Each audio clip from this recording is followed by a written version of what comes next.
All right, are you all ready for your readings? Welcome, Tracy. Hi, thank you. Hi, Tracy.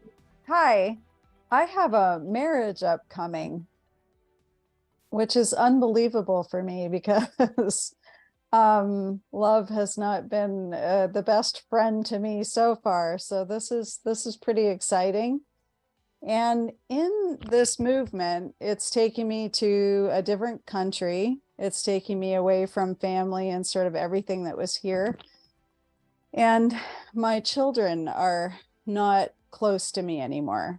And those are the two areas I'm kind of wanting to turn my heart fully towards this new adventure, and then caught up with the pain of the past. Is there something there that could free me a little bit more to be present with what has been created, which I feel is at a very deep soul level?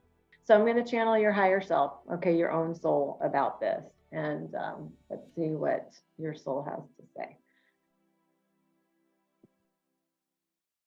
I want to say I've paid my dues, but I don't mean it in that way. I don't mean it in a trite way where like I have worked so hard, I have sacrificed so much, and now it is my turn, it is my time. Although that makes a wonderful Hallmark movie and wonderful song titles and content. It is not what I'm saying at all. I literally mean that I have paid my dues. I have given energetic exchange in the amount that was required to the beings that I love most. And so I'm caught up. I am caught up and I am free, and I do not have a debt to pay, and I do not have to bend over backwards or try to dredge up some sort of space from deep within me in order to satisfy the needs or even to rebuff the accusations of others. No, I do not need to do that.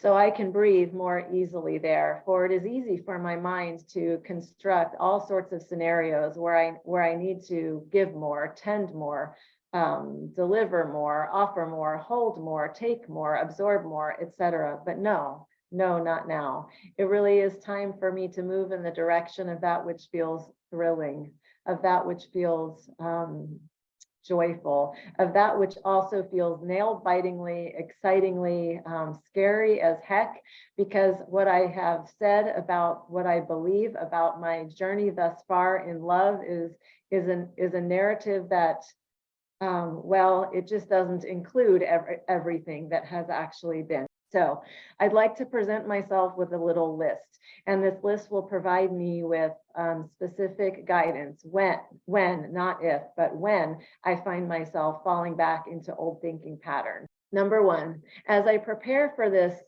great transition, and that is what this chapter of my life is called, a great transition, I am indeed meant to purge and purge and purge and purge so many things. By nature, I do have a tendency to hold on to that which feels sentimental, and I would like to give myself plenty of space here to bless that which does not need to accompany me, and either find the most sacred and special receiver of it. And if there are no takers, then to bless it off into the hands of universal capability and allow it to go. So see, this is important because whatever objects I carry, whichever objects I pack, whichever objects I make the travel with me, and ultimately either remain boxed up or I struggle to find spaces for it, well, that will just be an energy of stagnation and an energy of what ifness and an energy of past, and that does not feel good to me. So I am willing to bless it on these objects, bless them on their journey. Number two, I am an excellent writer, and an excellent writer. And so I have things I would like to write in preparation for the unveiling of this newer version of myself. For I do intend to be a newer version of myself within the context of this devotional relationship.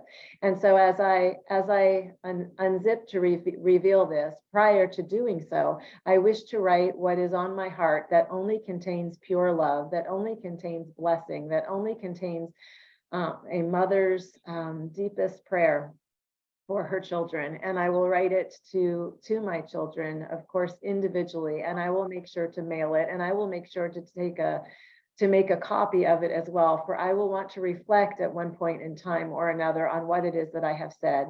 This is an enormously important practice, for it allows for me to do much more purging as well. I will not be focusing on what was, I will not be focusing on defense, I will not be focusing on anything except the light and love and joy that I feel and know exists within these beloved others that I would die for. And number 3,